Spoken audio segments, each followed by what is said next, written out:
integral turunan. Jawab yang benar. Ya. Nah, sekarang kita belajar tentang integral. Ya. Nah, jadi apa yang kalian ingat tentang integral pada kalkulus ini? Apa yang kalian ingat? Paling kalian ingat tentang integral?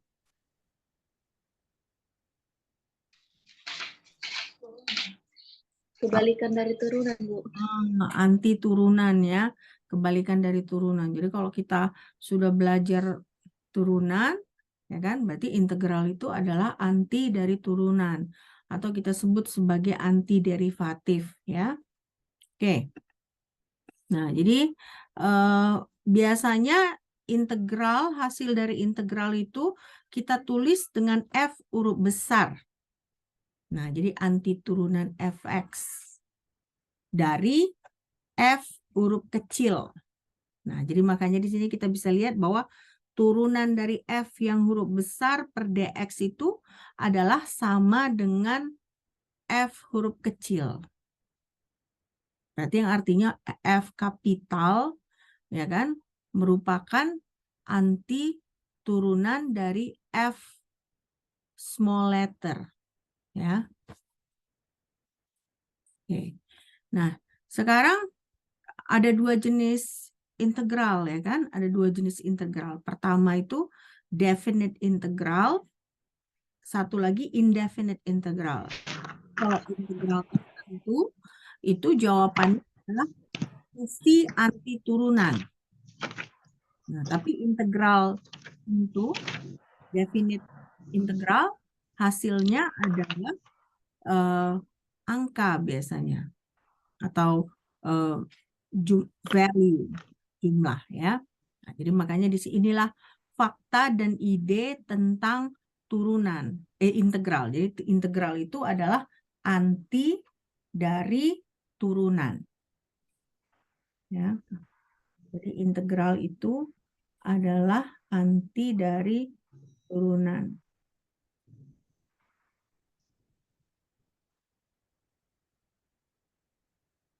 Oke. Nah, ini kan integral tak tentu ya. Nah, integral pasti atau integral tentu atau definite integral itu seringkali merupakan jumlah dari fx dx. Artinya jumlah dari turunan fungsi tersebut dikalikan delta x. Nah, kita sering sebut fx ini sebagai fungsi integran. Ya, fungsi integran.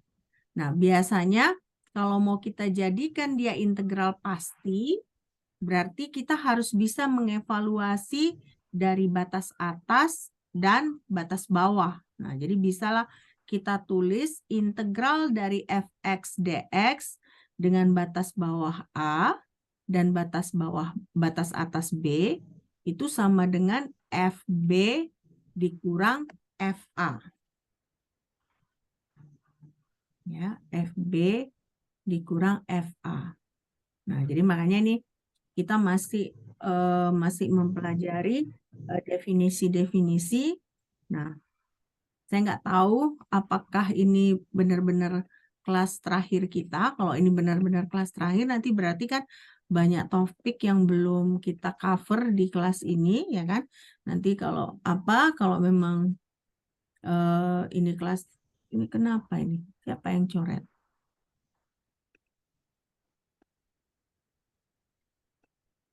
Oke. Nah, jadi ini yang perlu kita pelajari. Nah, nanti kalau misalnya tidak selesai, saya akan kasih tambahan bahan yang akan saya upload di Sipda. Oke? Selesai yang ini untuk mencatat? Selesai, Bu. Ya. Selesai, Bu. Oke. Nah, sekarang berarti ada indefinite integral. Nah, indefinite integral itu batasnya infinite. Ya. Artinya integran yang tak terbatas dalam interval integrasinya. Nah, makanya hasil integrasinya itu fungsi dia, fungsi. Ya, jadi kalau misalnya integral kalian integralkan, bukan angka, bukan value yang kalian dapat, tetapi fungsi yang kalian harus tambahkan dengan konstanta. Ya, jadi di sinilah ada improper integral. Nah, improper integral atau integral yang tidak tepat. Nah, biasanya batasnya itu dia infinite, ya. Infinite itu berarti tak terbatas. Nah, hasilnya itu akan adalah fungsi integran. Integran. Oke.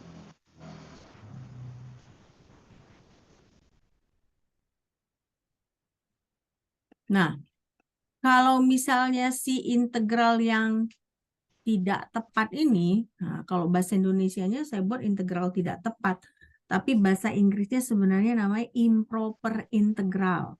Nah, improper integral ini kalau misalnya nilainya eh, ada nilainya, ya ada nilai hingga, kita sebut sebagai konvergen. Tapi kalau misalnya nilainya tak terhingga, ya, kalau nilainya hingga itu kan berarti nilainya ada finite, ya, finite value. Nah, nilai finite itu kan tertentu nilainya. Itu kita sebut integralnya integral konvergen. Tetapi kalau misalnya nilainya indefinite, indefinite, infinite ya, infinite, itu kita sebut sebagai nilainya divergen. Nah, integralnya divergen, ya. Nah, jadi dia ada integral yang kita sebut sebagai konvergen, atau ada yang nilainya divergen. Kalau konvergen kan berarti dia mengerucut gitu ya. Nah, tapi kalau divergen dia kan eh, menyimpang kayak gini, ya. Jadi ini integral ini ada integral definite, ada integral indefinite. Nah, kalau integral indefinite berarti hasilnya adalah fungsi dari integrannya. Nah, sekarang berarti eh, kalaupun misalnya ada suatu fungsi yang harus kita integralkan, nah ada beberapa metode matematika yang memampukan kita untuk menyederhanakan fungsi tersebut sehingga kita bisa mengerjakan integral tersebut, ya. Nah, jadi ada metode matematika yang membantu kita untuk mengubah em, proses integral jadi lebih mudah dihitung, ya. Nah, kenapa juga kita sebut metode numerik? Karena sebenarnya integral ini kita juga berusaha menghitung nilai gitu ya, menghitung suatu nilai. Nah, misalnya contohnya area di bawah kurva, ya kan? Area di bawah kurva itu kita kita hitung dengan melakukan integral. Ya, jadi makanya ada metode matematika, ada juga metode numerik. Nah, tapi area di bawah kurva itu tentunya kita tidak menghitungnya eh, maksudnya kita menghitung secara akurat, tapi kita menghitung perkiraannya secara akurat. Nah, nanti makanya banyak lambangnya itu dia aproksimasi, dia bukan sama dengan, tetapi lambang aproksimasi karena kita melakukan perhitungan perkiraan. Oke.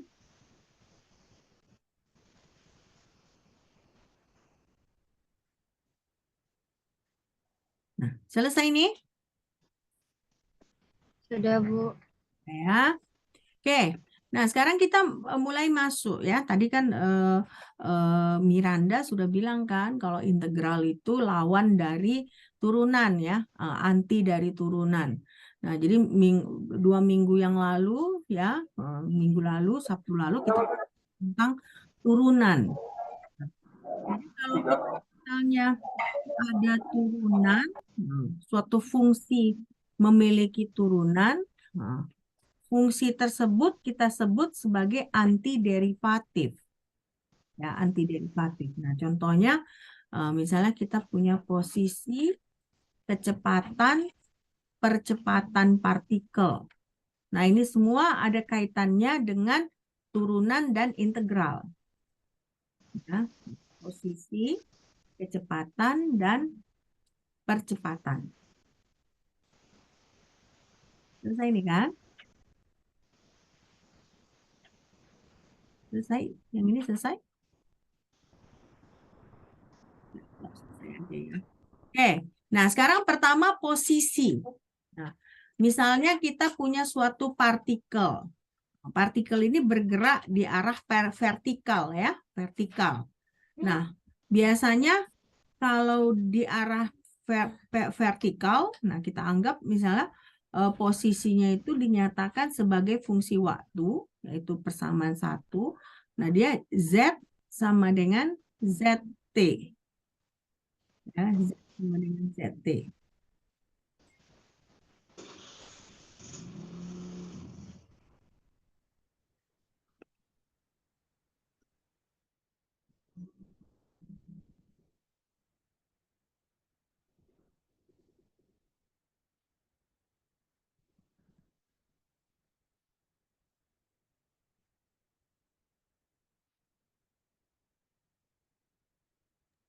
Oke. Nah, ini jadi posisi, ya kan? Posisi itu Z sama dengan ZT, ZT. Nah, sekarang kita berpindah ke kecepatan.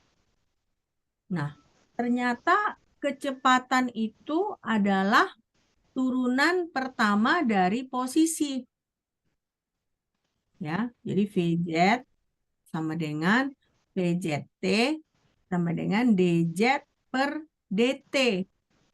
Nah, itulah dia kecepatan. Ya. Nah, jadi berarti posisi, turunan dari posisi adalah kecepatan, atau DZ per DT. Percepatan itu merupakan turunan kedua dari posisi atau turunan pertama dari kecepatan terhadap waktu. Nah, jadi berarti di dalam hal ini, kalau misalnya eh, kita tahu percepatannya, otomatis dengan teknik integral, kita bisa menghitung kecepatan dan posisinya. Kenapa? Karena kita tahu tadi kan, eh, kecepatan adalah turunan pertama dari posisi, percepatan adalah turunan pertama dari kecepatan, atau turunan kedua dari posisi terhadap waktu.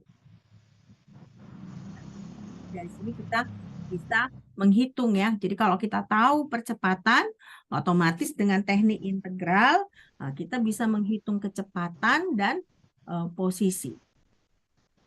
Karena integral itu adalah metode yang menggunakan anti derivatif atau anti turunan. Oke. Nah, sekarang kan itu tadi baru Z kan? Nah, baru Z. Nah, berarti kalau misalnya dia partikelnya bergerak dalam 3 dimensi kan berarti X, Y, dan Z. Nah, kita bisa menggunakan metode yang sama dengan si Z tadi. Nah, itulah yang nantinya sebenarnya kalau kita mau belajar lebih jauh, itu yang merupakan multivariable integral ya. Nah, untuk semester ini disayangkan kita nggak punya cukup waktu untuk mempelajari itu ya. Jadi kita hanya mempelajari integral yang 1 dimensi aja ya, tidak 2 dimensi. Oke? Nah, sekarang eh, ini tadi kalau percepatan kita ketahui ya, otomatis kecepatan dan posisi itu bisa kita tentukan jika kondisi awalnya sudah dinyatakan. Nah, gitu ya. Nah, jadi eh, kita bisa menghitungnya. Oke. Oke, ini tadi udah selesai kalian catat semua kan? Udah belum? Yang ini udah selesai dicatat? Belum sudah, Bu. Belum. Dari mana belum selesai? Dari sini? Iya, Ini? Bu. Oke, silakan. Coba dicatat, terus beritahu saya kalau sudah selesai dicatat ya. Biar kita lanjut pelajarannya.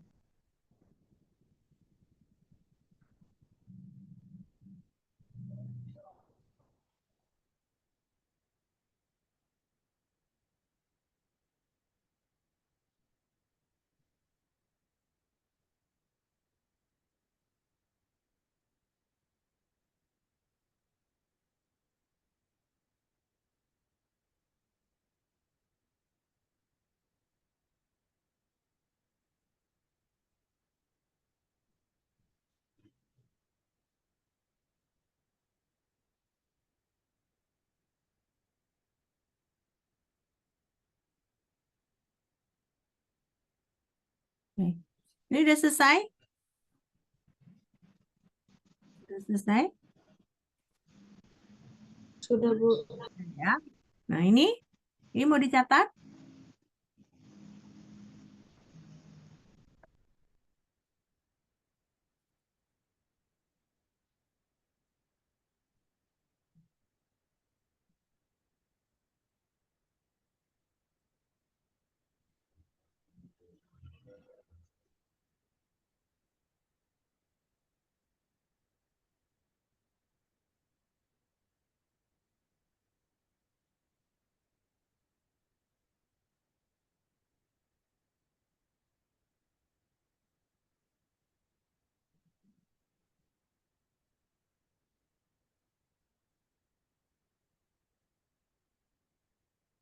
Oke, selesai yang ini?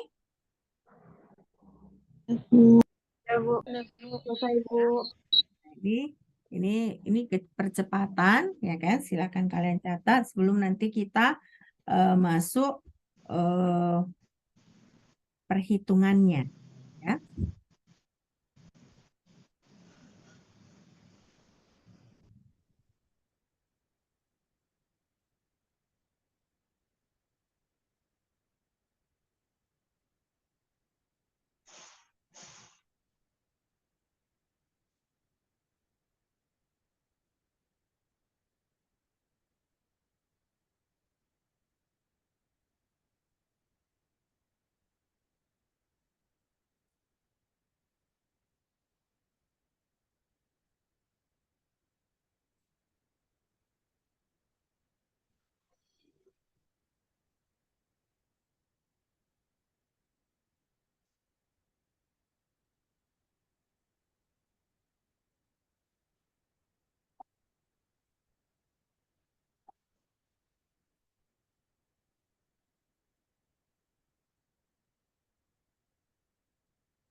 Oke, nah jadi di sini eh, ini hanya penjelasan bahwa kalau misalnya 3 dimensi, nah berarti komponen X dan Y-nya kita bisa buat dengan posisi yang sama dengan komponen Z.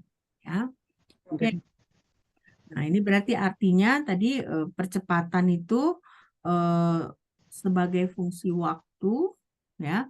Berarti otomatis kecepatan dan posisi kita dapat tentukan, ya, jika kondisi awalnya eh, cukup diberikan. Oke, nah ini catatan. Nah, sekarang ini coba kalian catat contoh soalnya, ya.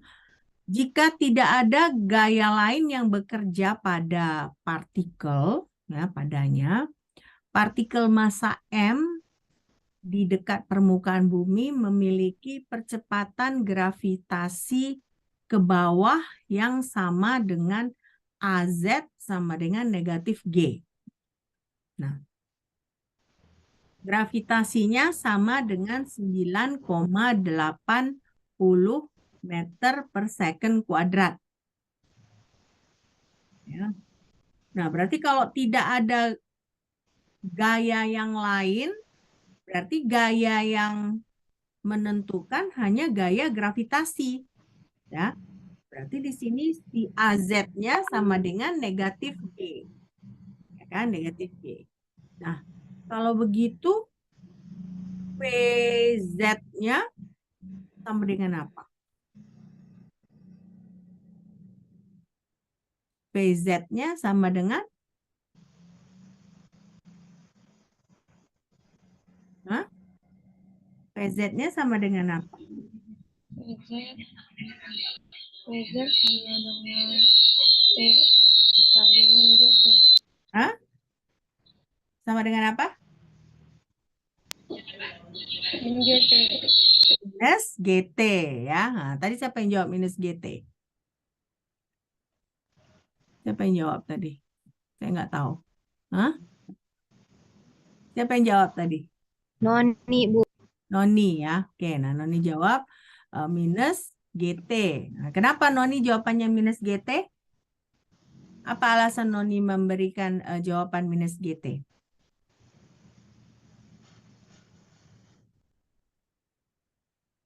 PZ-nya. Karena kecepatan itu merupakan anti turunan dari percepatan, ya. Nah, jadi karena anti turunannya berarti VZ sama dengan negatif GT. Nah, ya, jadi dan disinggung di situ bahwa tidak ada gaya lain yang bekerja pada partikel itu, ya, hanya gaya gravitasinya. Nah, jadi otomatis VZ-nya adalah negatif GT. Nah, tapi secara umum kita harus tuliskan bahwa VZT itu sama dengan V0 dikurang GT. Nah, V0 ini biasanya konstanta yang menyatakan kecepatan dari partikel tersebut pada titik 0. Ya, pada titik sama dengan 0. Oke. Nah, ini kan kita udah dapat VZT sama dengan V0 dikurang GT. Nah, sekarang berarti ZT sama dengan apa? ZT sama dengan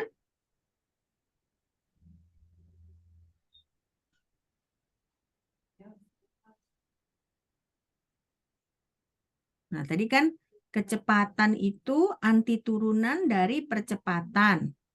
Nah, sekarang posisi berarti anti turunan dari kecepatan. Berarti ZT itu kan posisi. Nah, ZT sama dengan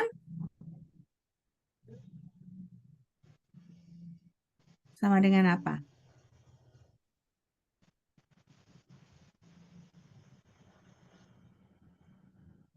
ZT sama dengan apa jawabannya, Noni? ZT sama dengan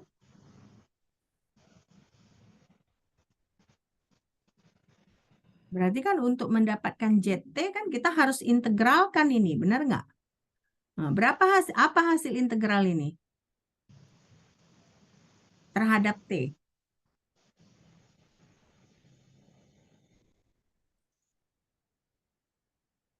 Hmm? Apa hasil integralnya?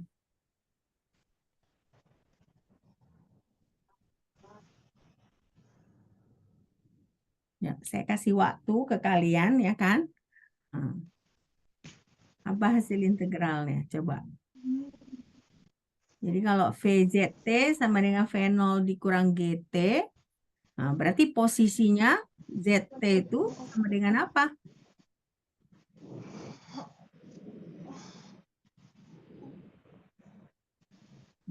Posisinya sama dengan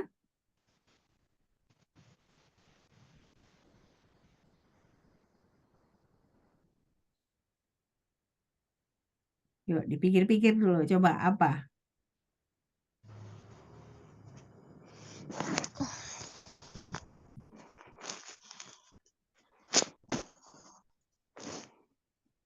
Hmm?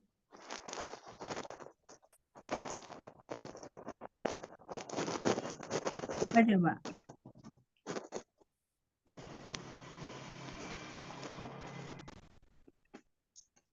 Tadi kan udah tahu kan kalau ini kan percepatan itu, ya kan, turunan dari kecepatan. Nah, makanya kita tahu kan kalau kita tahu turunannya adalah negatif G, berarti kecepatannya adalah negatif GT, ya kan?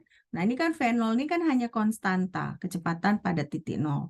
Nah, sekarang ZT-nya apa? Berarti integral dari ini apa hasilnya ini terhadap T?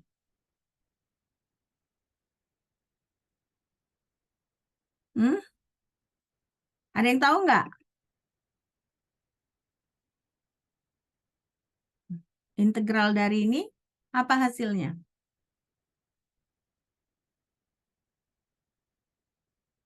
Kenapa kok pada diam? Hah?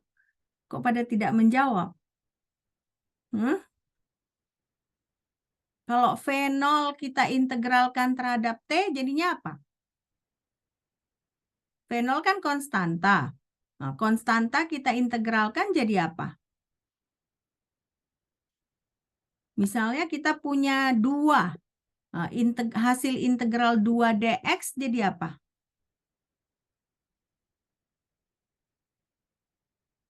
Dua x ya. Nah, 2x. Berarti kalau integral dari V0 terhadap T, V0 T. T. V0 T. Nah, sekarang kalau kita punya integral GT, hasilnya apa? Gimana cara kita mengintegralkan? Coba. Jadi kalau kita punya integral GT, hasilnya apa?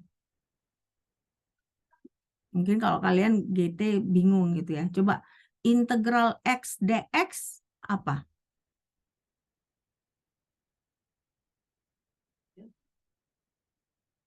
Setengah X pangkat berapa?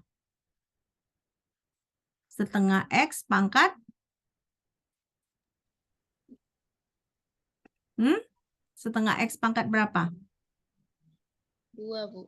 Setengah X 2, Bu. pangkat 2. Nah, jadi kalau saya bilang di sini negatif GT, berarti kita abaikanlah dulu negatifnya. Integral GT sama dengan 1/2G per T2, Bu. 1/2 GT pangkat 2. Ya kan? 1/2 GT pangkat 2. Nah, berarti ZT itu adalah Z0. Nah, selalu kita tambahkan Z0, berarti posisi pada titik 0. Nah, ditambah V0T dikurang setengah GT pangkat 2.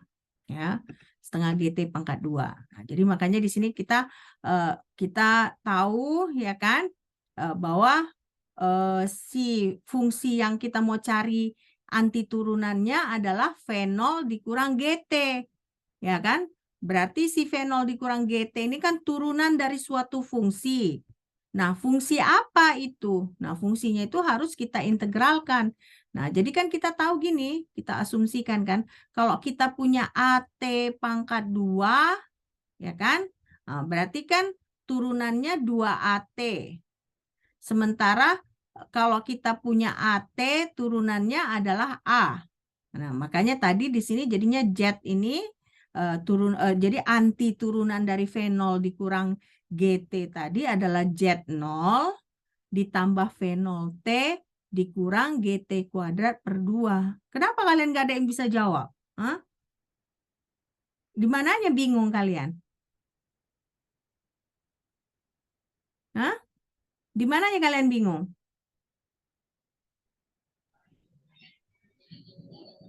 Hah? Di mananya bingung? Halo? Di mananya kalian bingung?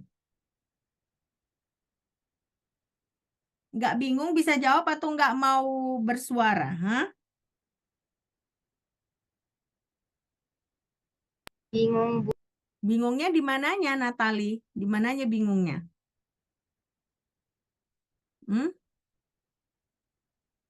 Yang turunan D per DT tadi.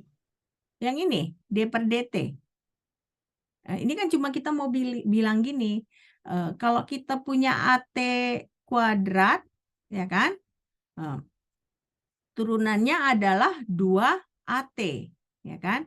Berarti di sini integral dari 2AT apa? Integral dari 2AT adalah AT pangkat 2. Ya. Oke. Nah, juga nih kan turunan dari AT adalah A. Nah, berarti integral dari A adalah AT. Karena apa tadi? Karena integral adalah anti turunan. Ya. Nah, ini memang kalian perlu banyak latihan ya nanti di rumah, ya kan? Karena nggak akan bisa kalian, nanti kalian bingung kalau kalian nggak banyak latihan. Jadi harus banyak latihan di rumah. Oke, cuman konsepnya itu integral itu adalah anti dari turunan. Nah, kenapa saya buat seperti ini? Saya mau menunjukkan. Nah, turunan dari AT pangkat 2 adalah 2AT. Berarti 2AT kalau saya integralkan hasilnya adalah AT pangkat 2. Ya. Sama juga, turunan dari AT adalah A. Berarti integral dari A adalah AT. Ya. Nah, makanya di sini tadi kan kita punya GT. Nah, integral dari GT itu adalah setengah GT pangkat 2. Nah, coba kalian ini, kita abaikan lah yang di sini. Kita hanya fokus ke sini. Apa turunan dari GT kuadrat per 2? Apa turunan dari GT kuadrat per 2?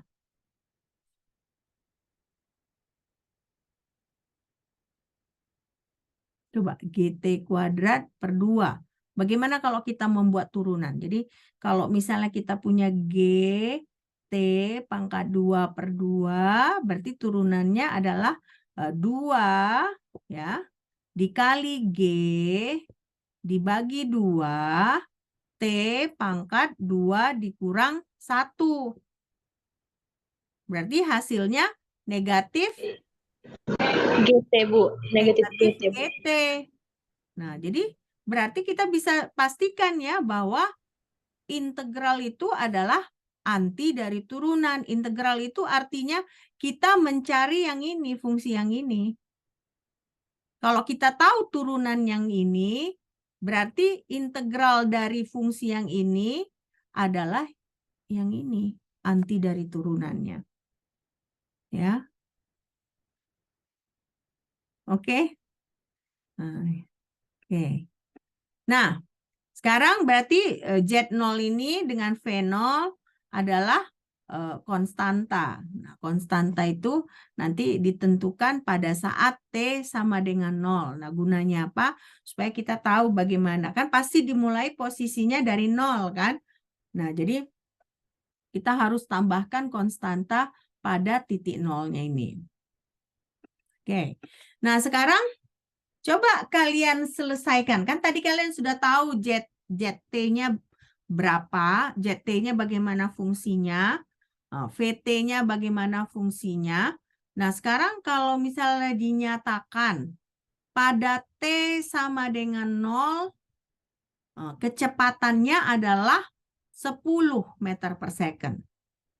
Nah, sementara Z-nya adalah 0. Nah, jadi bagaimana ekspresi dari kecepatan dan posisinya? Berarti kalau T sama dengan 0 sama dengan 10, 10 ini apa?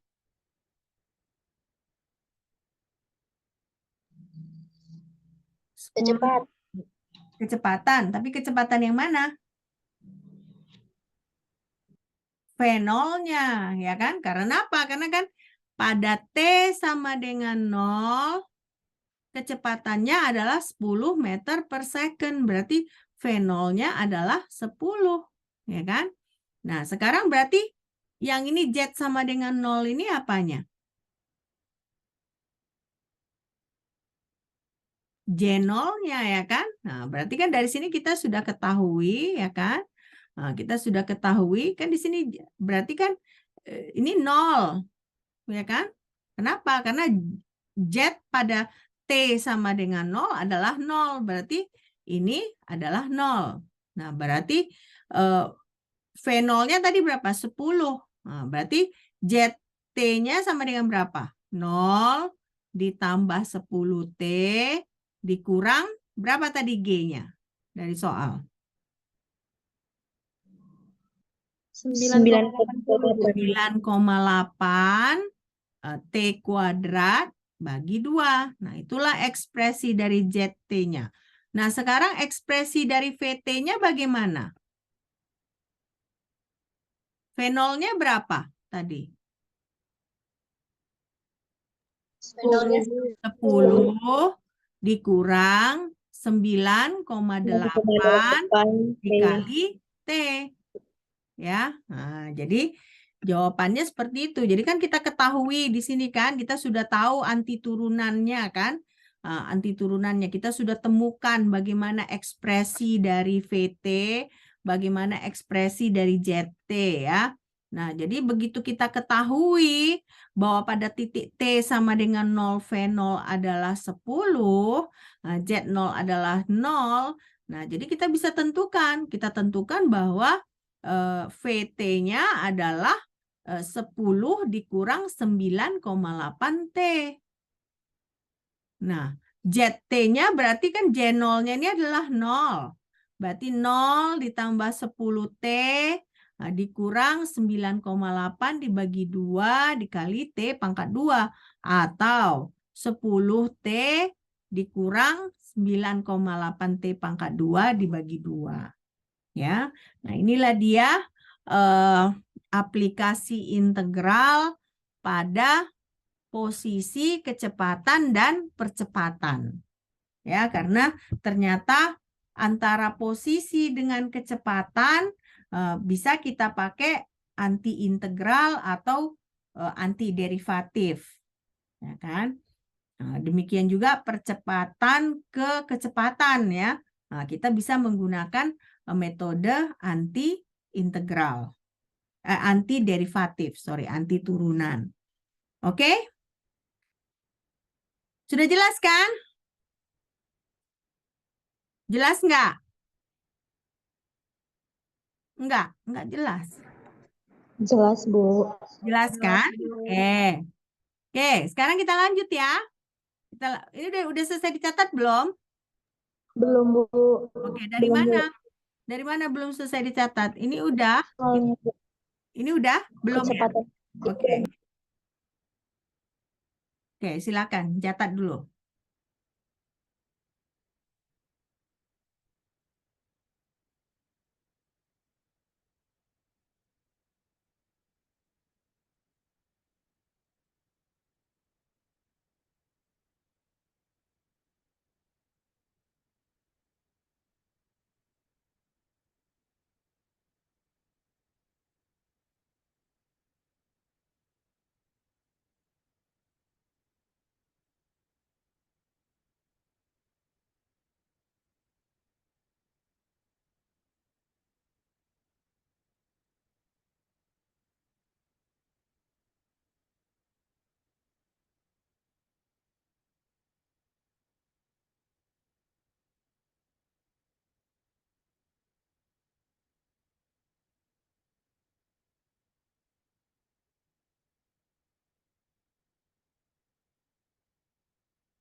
Oke, selesai nih ya. Selesai, Bu. Oke, ini mau dicatat. Iya, Bu.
Oke, selesai ya.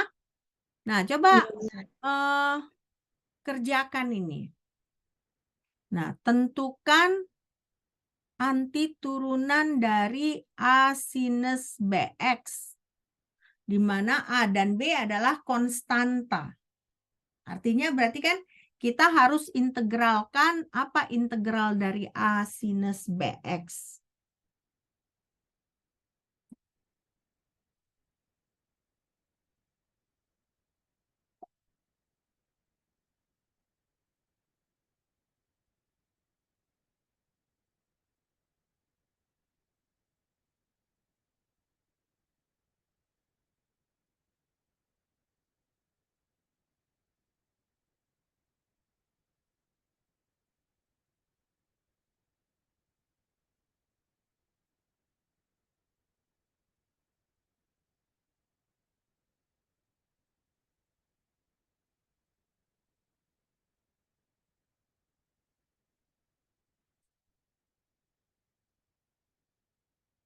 Nah, berarti temukan fungsi di mana derivatifnya adalah A sinus BX. Ya, nah, seperti itu kan? Karena kita kan ingat, integral itu kan anti turunan. Nah, berarti di sini turunannya adalah A sinus BX. Berarti apa fungsinya? Fungsi awalnya, fungsi originalnya apa? Kalau turunannya adalah A sinus BX.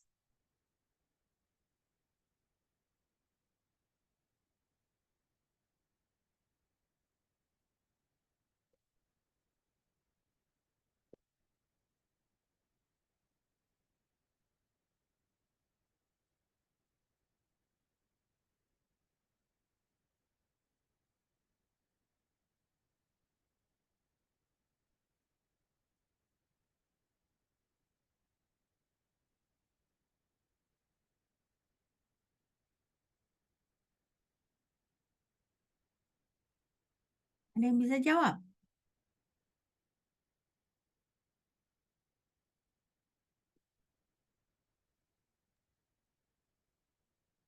Izin menjawab, Bu. Nah, apa jawabannya? Negatif A cos BX per B. Oh, negatif. Siapa yang jawab tadi nih? Saya, Bu. Finishman, Bu. Finish, finish mah. Tunggu dulu. Finish, Ini. oh, finish, finishman ya. Finishman Iya, Bu. Widopura ya. Oke, ya benar finishman. Nah, jadi di sini kita kita ingat lagi nih ya. Ingat-ingat lagi nih tabel ya kan. Nah, ini kan dia A cos BX itu turunannya adalah negatif AB sin BX ya kan. Nah, tadi kan kita apa? A sinus BX ya. Nah, berarti eh, fungsi awalnya itu adalah negatif A dibagi B cos BX ditambah C. Nah, cara mengeceknya sama aja. Berarti apa turunan A negatif AB cos BX? Apa turunannya?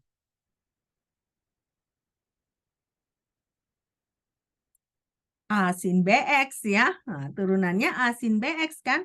Nah, karena kan kalau turunan cos BX itu negatif sinus BX ya kan? Nah, negatif sinus BX. BX-nya harus kita turunkan lagi. Ingat ya, minggu lalu kali B. Nah, B kali B hilang.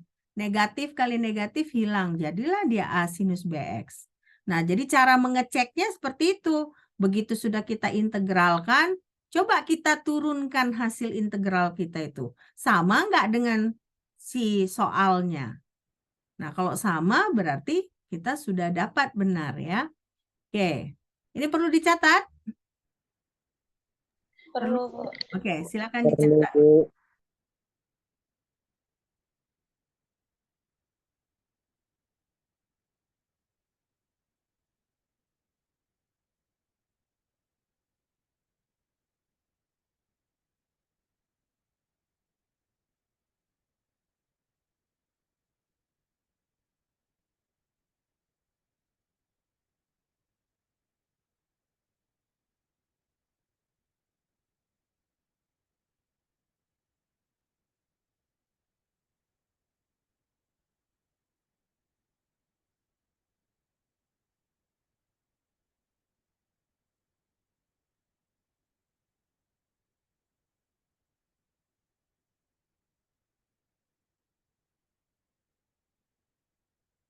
Sudah? Selesai yang ini? Sudah, Bu. Oke ya. Nah, sekarang kita mau memulai proses integrasi ya, proses integrasi. Nah, jadi kan kita tahu kalau ada fungsi f(x) ya, f-nya huruf kecil, berarti fungsi antiturunannya kita sebut sebagai f besar x. Artinya apa? Artinya berarti df besar ini terhadap dx itu sama dengan fx. Oke, nah ini kita berbicara antiturunan ya, antiturunan. Nah sekarang kita bisa juga memulai melihat dari perbedaan f, delta f. Nah delta f itu adalah kalau fx1 dikurang fx0 ya, atau ini makanya tadi dari awal saya bilang aproksimasi dari turunan dari f pada x sama dengan x0 dikali delta x. Nah, inilah persamaan 5 ya. Jadi kalau kita bisa lihat di sini berarti pada dasarnya integral itu dimulai dari turunan pertama dikali dengan delta x. Ya, turunan pertama dikali delta x. Oke, nah itulah yang kita mulai dulu. Makanya kalau kalian belajar integral, apa yang kalian pelajari? Kalian gambar dulu kurva. Nah, kurvanya baru kalian garis-garis, garis vertikal, ya kan? Nah, sebenarnya berarti integral dari rentang 1 ke rentang 2 itu merupakan jumlah dari rectangle. Nah, rectangle, persegi panjang yang kita buat di bawah kurva. Nah, jadi menentukan luas dari persegi panjang itu, ya kan? Berarti turunan pertama dari fungsi tersebut dikalikan dengan delta x. Oke. Nah, tapi ini kalian lihat di sini dia tidak sama dengan, tapi perkiraan ya, aproksimasi.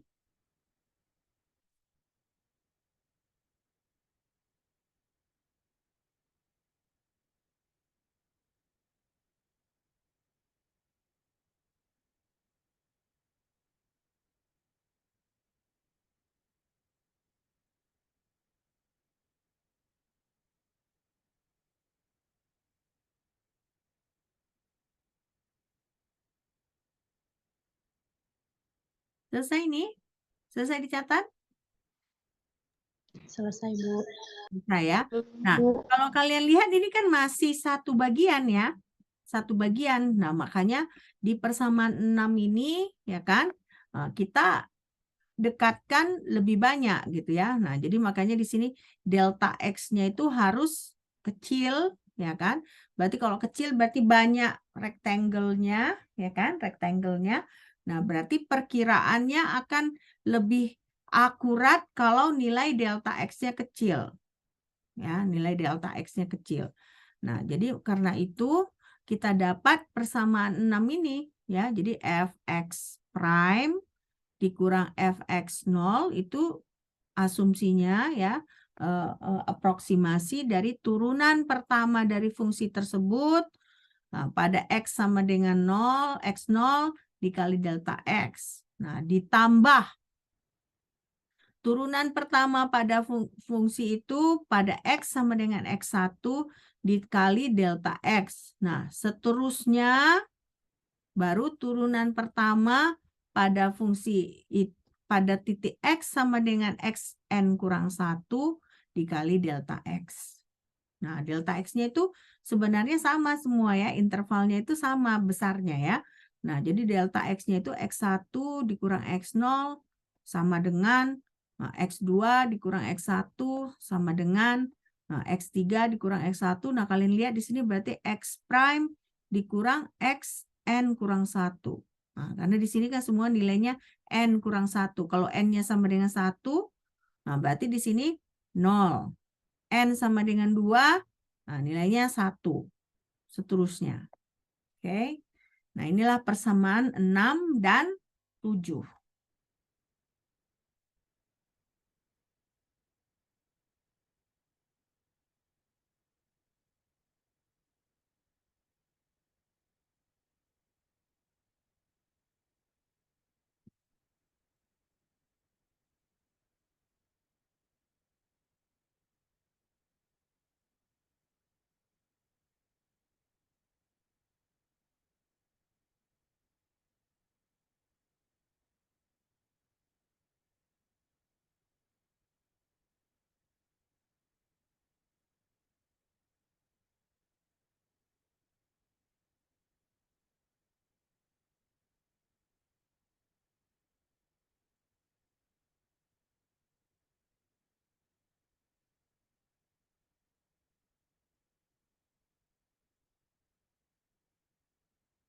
Selesai nih slide yang ini?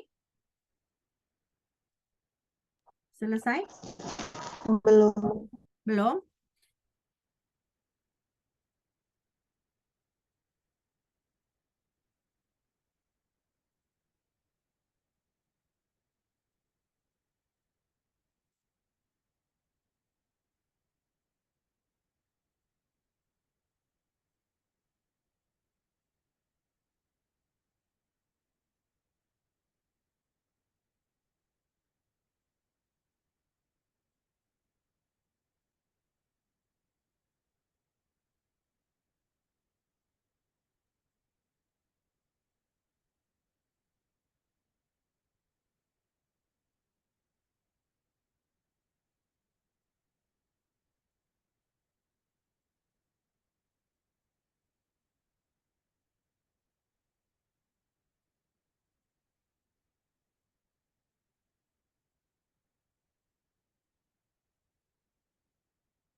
Sudah? Selesai?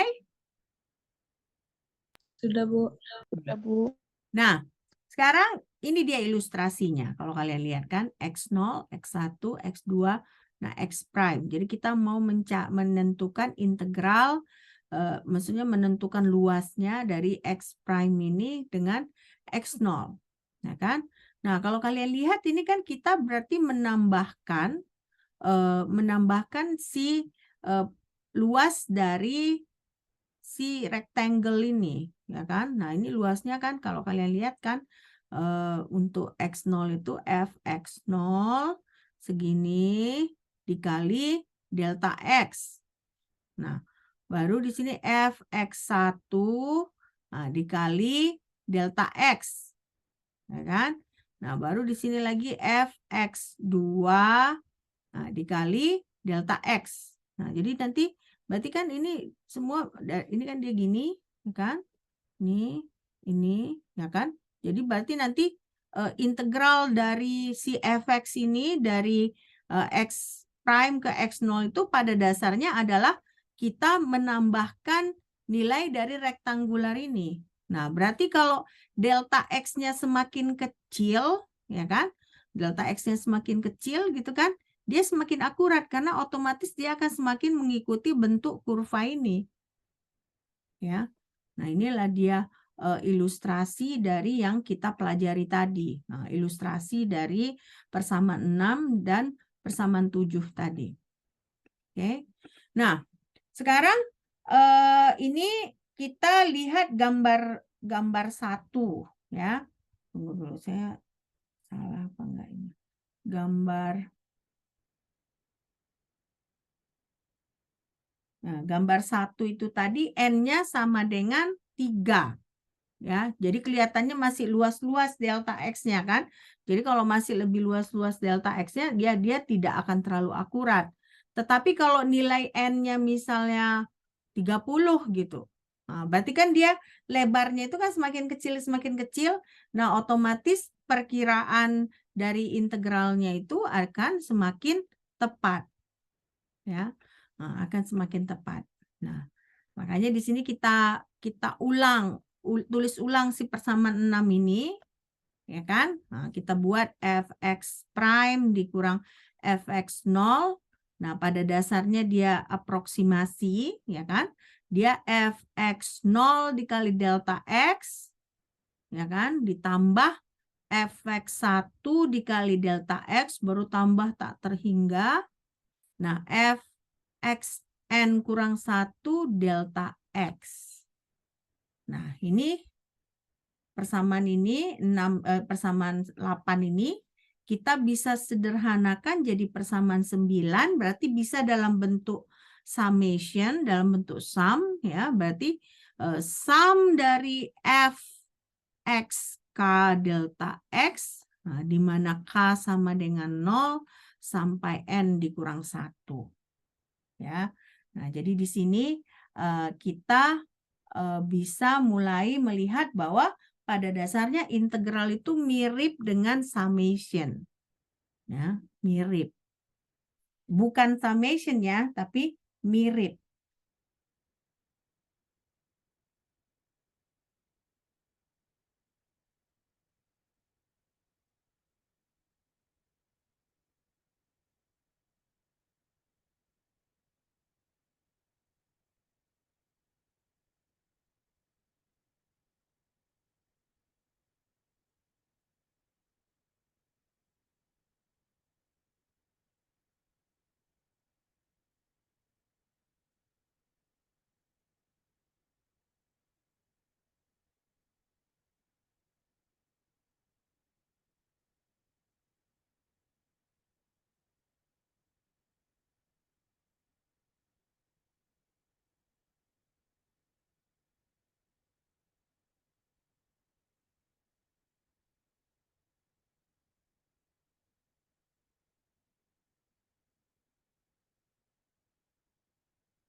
Oke, selesai nih bersama 89?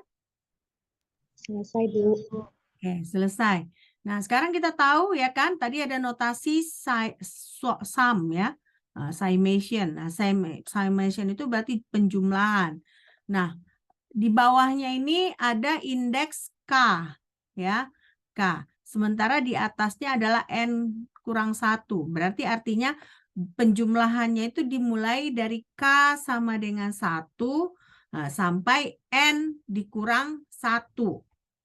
Nah, K itu adalah increment-nya bertambah gitu ya. Jadi kalau misalnya K-nya 1, selanjutnya K2, 3, 4, dan seterusnya. Sampai N dikurang 1. Ya. Nah, jadi karena itu dia di sini kita ketahui bahwa XK ini adalah X0 ditambah K dikali delta X. Ya, jadi XK itu kan tadi ini kan di persamaan 9 itu kan kita sebutkan bahwa dia FXK dikali delta X, ya kan? Nah, ternyata XK itu adalah X0 ditambah K delta X. Nah, jadi persamaan 9 tadi kita improve ya, kita sempurnakan menjadi persamaan 11. Nah, apa persamaan 11 itu? Fx prime dikurang Fx0, aproksimasi dari summation dari Fx0 ditambah K delta X dikali delta X. Nah, di mana summation-nya dimulai dari K sama dengan 0 sampai N dikurang 1. Ya, inilah persamaan 11.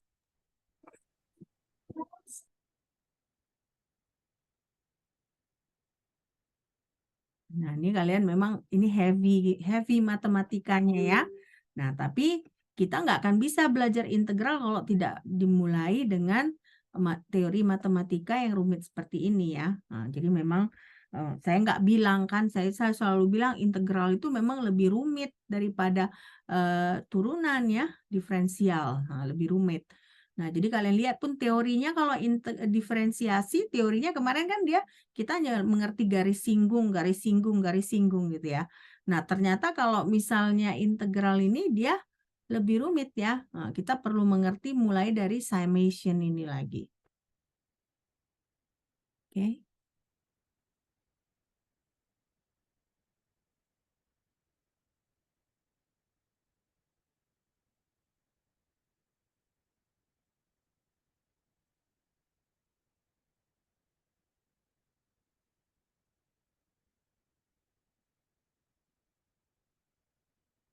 Nah, sudah selesai ini? Sudah, Bu. Sudah, Bu. Sudah, Bu.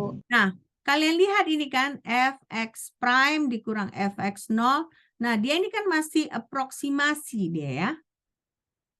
Nah, berarti perkiraan dia ya, perkiraan. Dia belum exact ya, belum pasti gitu.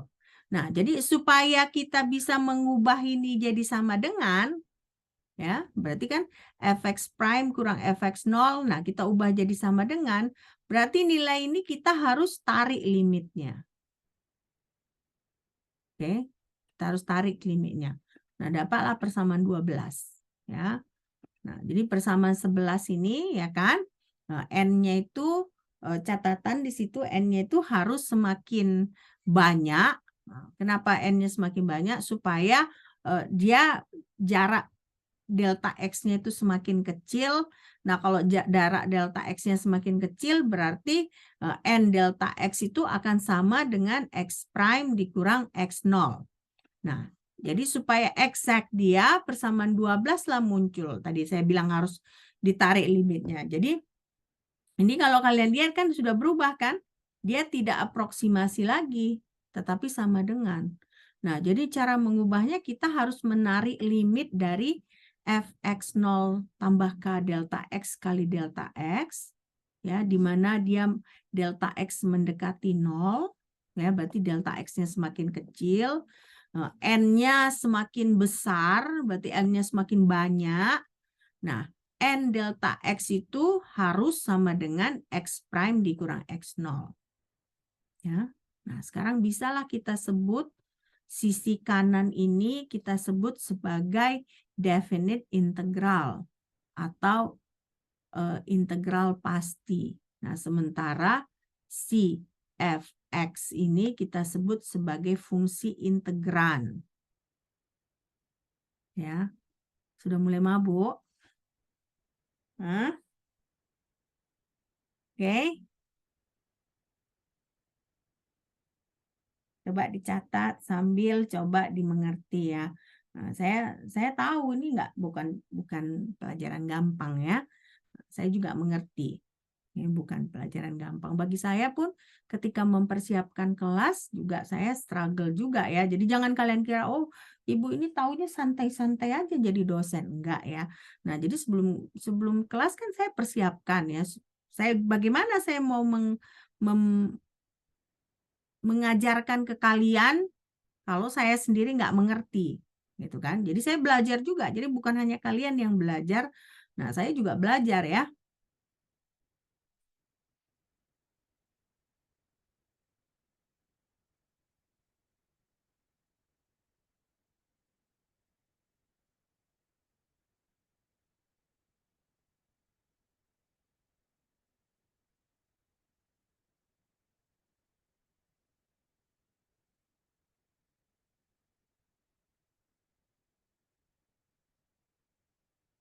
Oke, selesai nih persamaan 12.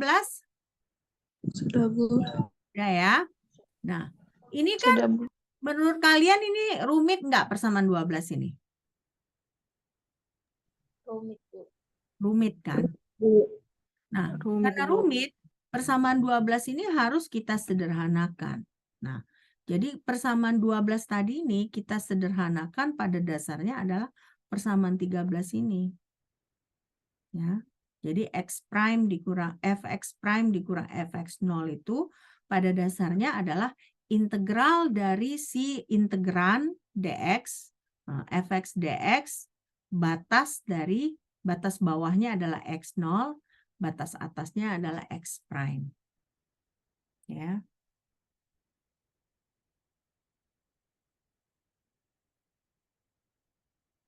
Oke. Jadi kita nggak lagi pakai yang ini, ya kan? Nggak lagi. Tapi yang kita gunakan adalah persamaan 13 ini.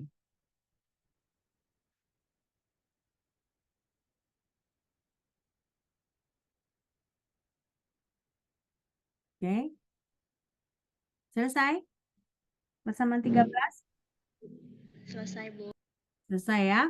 Nah, sekarang berarti kan kalian lihat, perhatikan persamaan 13 itu kan ada tanda integral ini. Nah, integral itu sebenarnya tandanya itu berasal dari kata S ya. S yang dipanjangkan gitu. Nah, S-nya dari mana? Dari sum. Nah, tapi integral itu bukan hanya jumlah. Ya, kenapa? Karena tadi kan dia kalau jumlah itu dia aproksimasi ya. Nah, kita ubah jadi dia pasti jadi sama dengan ketika kita tarik limitnya. Nah, limitnya itu kan menjadi infinite, ya kan? Nah, tak terbatas dia kan, karena dia semakin besar, semakin besar, semakin besar supaya X-nya semakin kecil, delta X-nya semakin menuju 0. N-nya menuju infinity, delta X-nya menuju 0. Ya. Nah, jadi dia bukan hanya jumlah ya, tapi mirip dengan jumlah, tapi dia ada batas yang infinite gitu ya. Nah, jadi makanya di sini kalau kita lihat ya, nah integral dari fx dx ini pada batas x0 dan x prime itu pada dasarnya adalah fx prime dikurang fx0. Nah, inilah persamaan 14. Ya.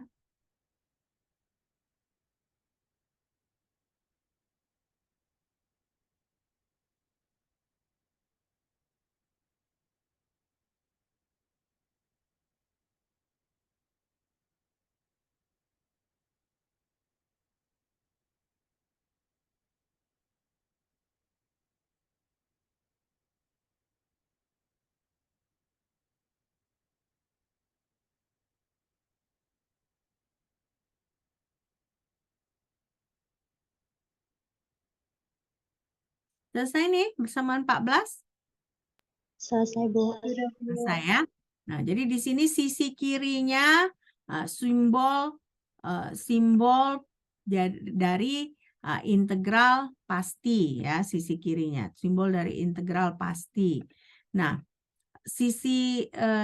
baru yang garis ya kan, garis itu menunjukkan bahwa dia sudah merupakan anti turunan. Jadi fx ini adalah anti turunan dari integran ini, fungsi integran. Nah, di mana x0 itu batas bawah, x prime itu batas atas ya. Nah, batas atas dan batas bawah. Nah, jadi persamaan 14 yang tadi kita tulis itu kita sebut sebagai teorema dasar dari integral kalkulus. Nah, F besarnya kita sebut sebagai anti turunan, sementara F kecilnya kita sebut sebagai fungsi integran, ya, integran. Nah, berarti kalau misalnya si anti derivatifnya, anti turunannya kita bisa dapatkan, nah berarti integralnya bisa kita evaluasi, kita tentukan, ya. Nah, inilah catatan dari yang kita pelajari dari beberapa slide terakhir, ya. Jadi teorema dasar dari integral kalkulus itu adalah persamaan 14 tadi, ya.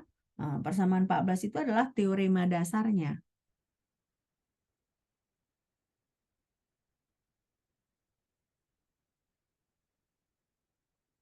Oke, selesai nih? Selesai? Sudah, Bu. Belum, Bu. Belum? Selesai, Bu. Ada yang belum, ada yang selesai. Siapa yang belum? Banyak yang belum. Yang Saya slide sudah, sebelumnya, Bu. Yang mana? Yang ini? Ini? Iya, Bu. Oke, silakan.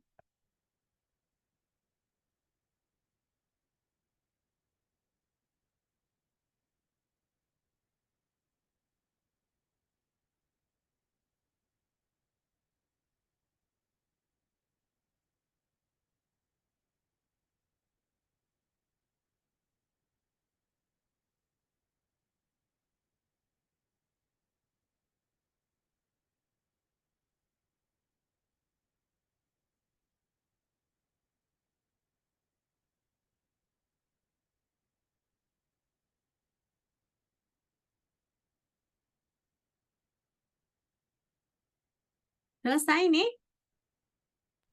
Sudah, Bu. Udah? Nah, yang ini.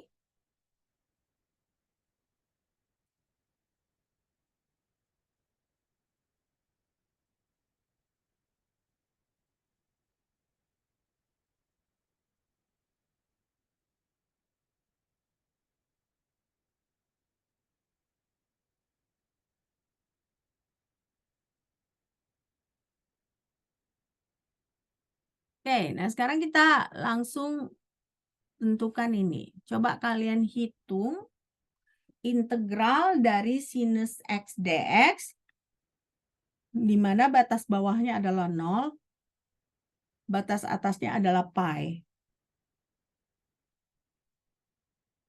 Berapa nilainya? Ini jawabannya fungsi atau angka?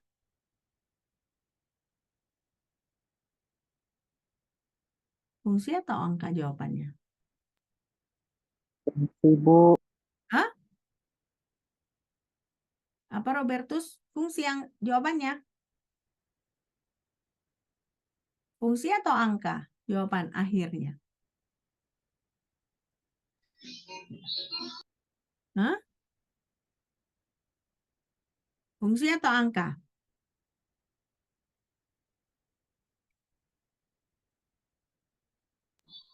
Angka, Bu.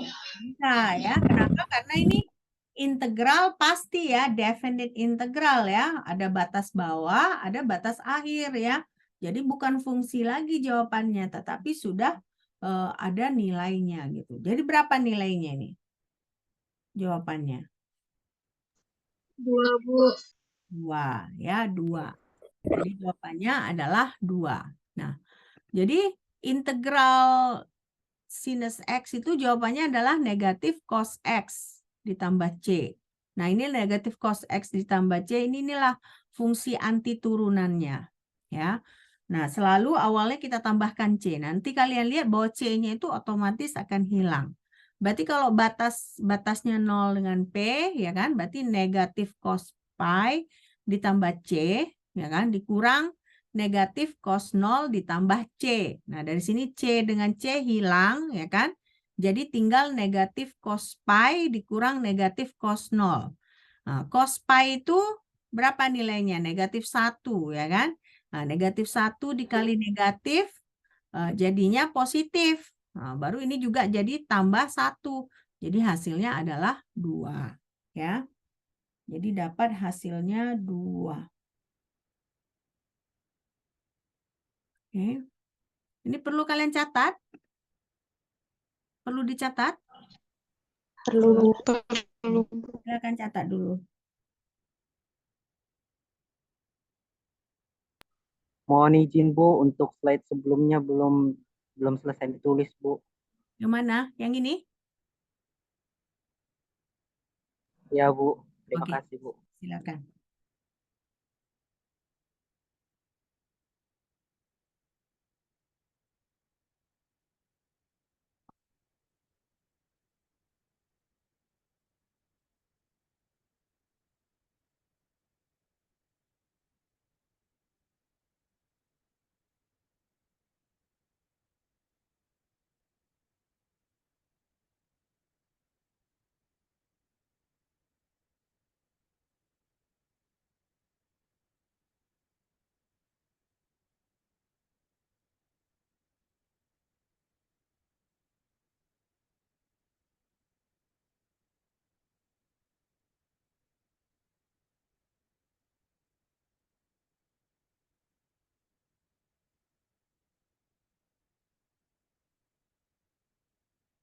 Oke, sudah ini ya?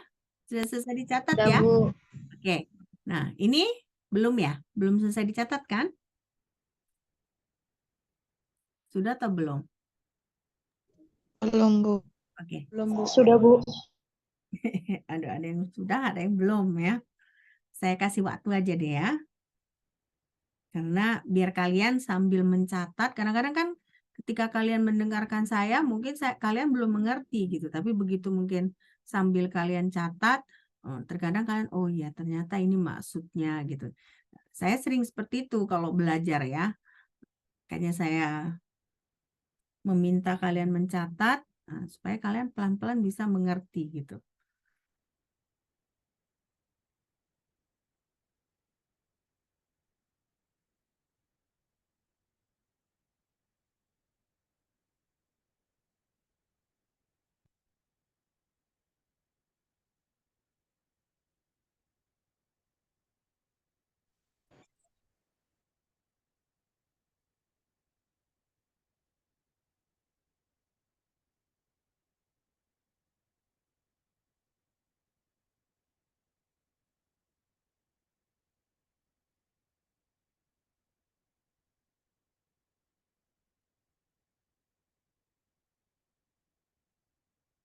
Oke, selesai yang ini?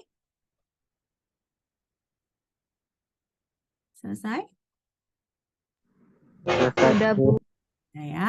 Oke, yang ini tadi belum dicatat ya? Belum ya? Belum, Bu. Oke.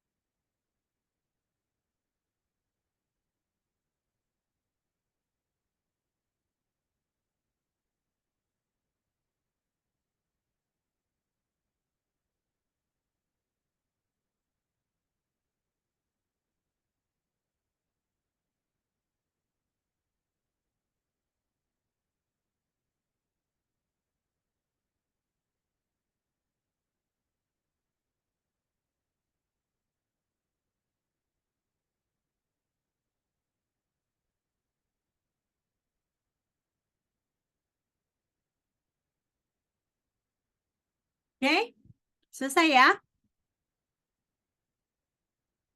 Selesai kan? Sudah, Bu. Nah, jadi di sini kan konstanta C itu pasti dia hilang kalau misalnya kita mengerjakan definite integral ya, integral pasti. Nah, jadi makanya kalau kalian mengerjakan integral pasti ya, integral yang definite yang berarti ada batas atas, batas bawah, kalian nggak perlu lagi menambahkan C seperti tadi. Yang ini kan saya bikin seperti ini supaya kalian tahu bahwa bagaimanapun kalau sudah ditentukan batas bawah, batas atasnya, C itu otomatis akan hilang. Nah, jadi C itu hanya kita tuliskan kalau kita mengerjakan integral yang indefinite, ya, integral yang tidak ada batas bawah atau batas atas, ya. Nah, lalu integral itu dia sebenarnya bukan fungsi dari variabel X. Kenapa? Karena nilai dari integral itu pertama bergantung kepada batas bawah dan batas atas. Ya. Jadi nilai dari integral itu bergantung pada batas bawah, batas atas. Nah, kedua, nilai integral itu bergantung kepada fungsi integrannya.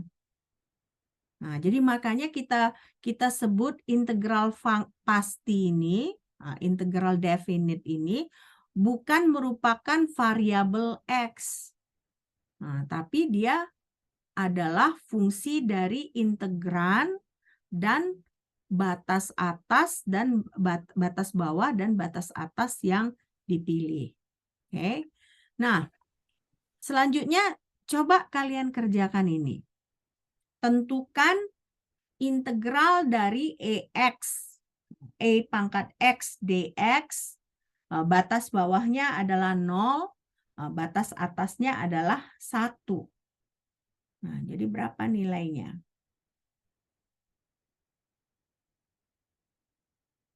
Berapa nilainya?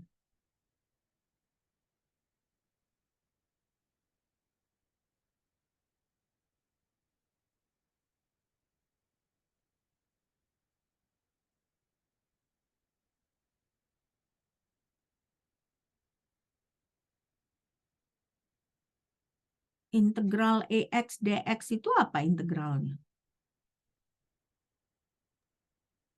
E pangkat X dx. pangkat X tambah C. E pangkat X tambah C ya, kalau kita belum tahu batas bawah dan batas atas. Nah, karena kita tahu berarti E dikurang E pangkat 0. Ya kan? E dikurang E pangkat 0.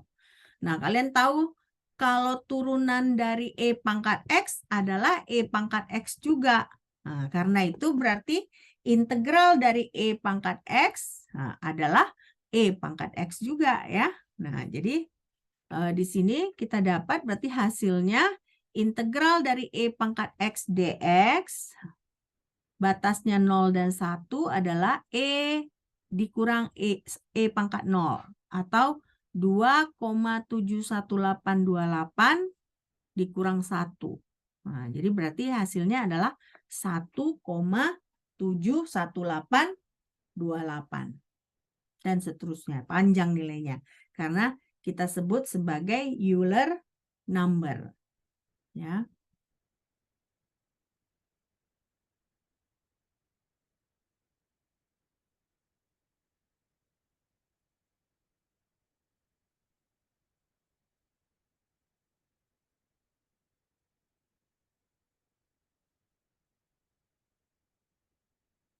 Oke.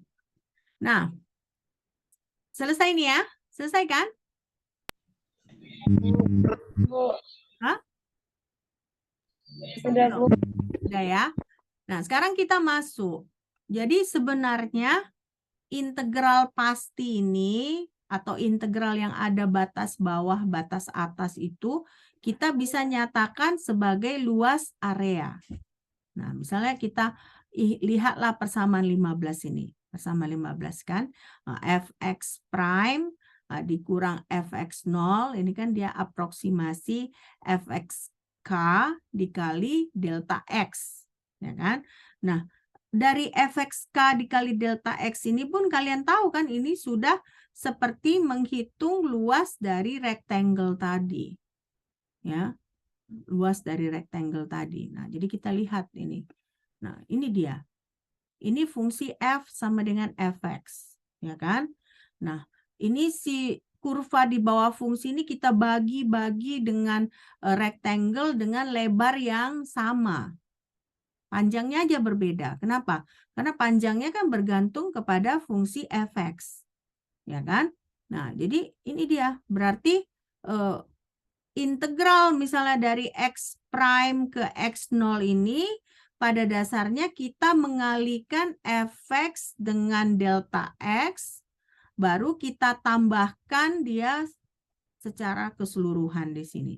Berarti misalnya untuk delta x yang ini nilai fx-nya segini.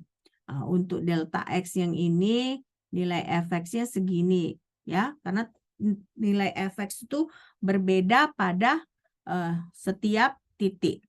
Nah, jadi makanya di sini kita lihat bahwa si kurva ini, ya kan, ini dia menggambarkan si fungsi integrannya atau fungsi dari turunannya.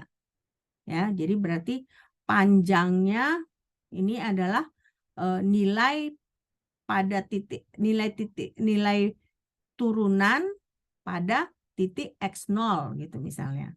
Nah, jadi di sini fx itu menggambarkan kurva ini menggambarkan fungsi integran. Nah, berarti nanti akhirnya luas persegi panjang itu adalah fxk dikali delta x. Nah, lebar x itu kan delta x.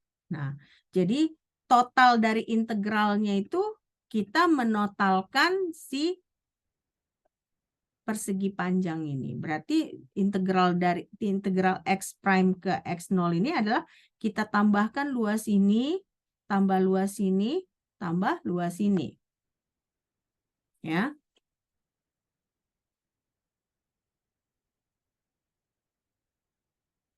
Oke. Kalian perlu nyatat yang ini? Tadi udah selesai dicatat? Belum Bu. Oke, silakan dicatat dulu.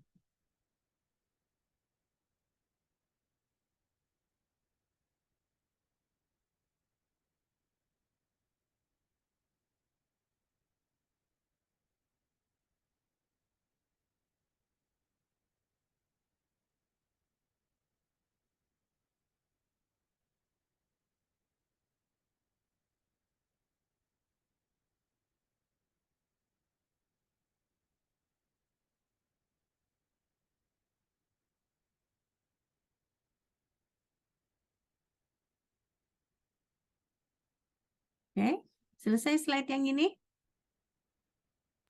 Sudah, Bu. Ya. Nah, ini kalau kalian mau ngambil fotonya untuk tambahan catatan kalian, silakan kalian ambil. Sudah kalian ambil fotonya? Sudah, Bu. Ya. Oke. Nah, ini sudah dicatat. Ini menyatakan bahwa lebar dari luas dari si rectangle itu adalah fxk dikali delta X ya, lebarnya delta X. Sorry, saya di sini salah tulis ini ya. Dia bukan X tapi delta X ya. Nah, jadi fxk dikali delta X. Oke.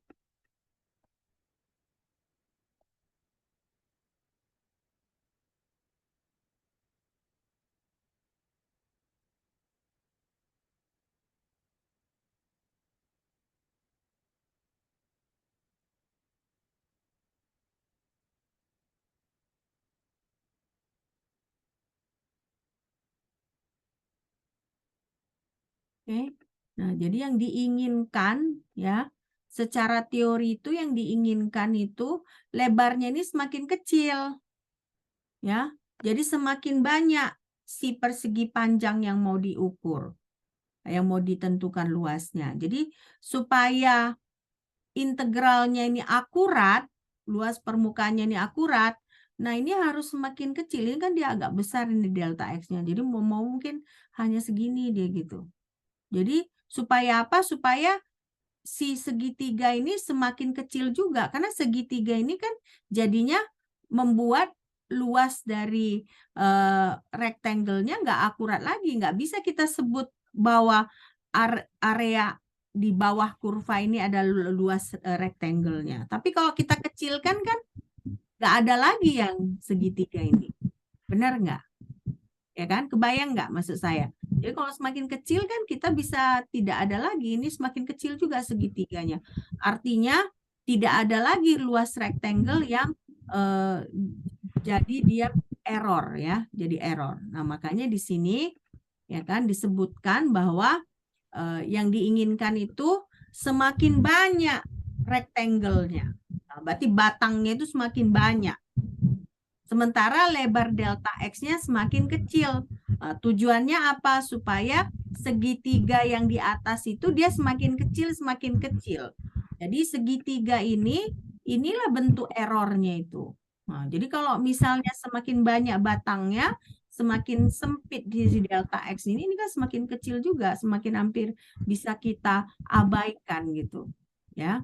Nah, jadi inilah makna dari integral sebagai fungsi dari integral sebagai luas area. Oke, luas area. Nah, sekarang coba kalian hitung ini. Hitung area dari fx sama dengan sinus x.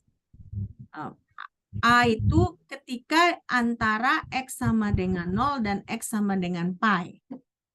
Lalu B ini luas areanya ketika range-nya antara X sama dengan 0 dan X sama dengan 2 pi. Ini kan kita yang A udah dapat kan tadi. A berapa jawabannya tadi? 2, Bu. 2. Nah, bagaimana dengan B? B jawabannya apa? 0. Hah? B jawabannya adalah 0. saya nggak perlu tunjukkan ini ya, karena kan kalian tadi udah tahu cara jawabnya. Saya mau tunjukkan aja gambarnya. Ya, gambarnya. Kalau kalian lihat 0 sampai pi itu kan dia wajar 2, ya kan? Karena dia hanya di bawah, di atas di kuadran 1. Ya kan? Nah, tapi kalau kalian lihat ini kalau 0 sampai 2 pi itu ada yang di kuadran 1, ada juga yang di kuadran 4. Ingat kan? Kan ada 1, 2, 3, 4 kuadran kan untuk koordinat kartesius kan? Nah, jadi berarti kalau dari sini ini jadinya saling mengcancel.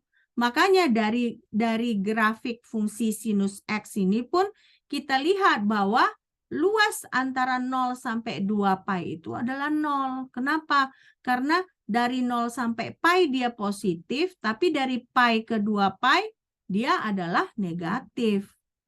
Nah, jadinya nilainya adalah 0. Jadi terlihat juga dari grafiknya. Ya. Oke. Nah, jadi ini kita selesai bagian pertama dari integral. Ya, bagian pertama integral kita sudah selesai. Nah, jadi kalau ditunda ya ujian akhir mana tahu ditunda sampai mungkin tanggal 29, berarti kita ada 1 kali pertemuan. Tapi kalaupun tanggal 22 kita ujian, minggu tanggal 22, saya akan upload di Sibda bahan-bahan tambahan untuk integral ini. Karena ini belum selesai kan kita baru mempelajari bahwa integral adalah luas area di bawah kurva, ya kan? Sementara teknik-teknik integralnya kita belum pelajari. Nah, jadi karena kita nggak sempat, nanti saya akan upload. Oke? Ada pertanyaan sampai di sini? Enggak. Aduh, hebat kali saya ngajar ya. Nggak ada yang bertanya. Oke? Oke, kalau tidak ada yang bertanya, terima kasih sudah bekerja sama 1 semester ini. Ya, good luck untuk kalian di semester selanjutnya. Oke? Good luck juga untuk ujian akhir. Oke? Bye.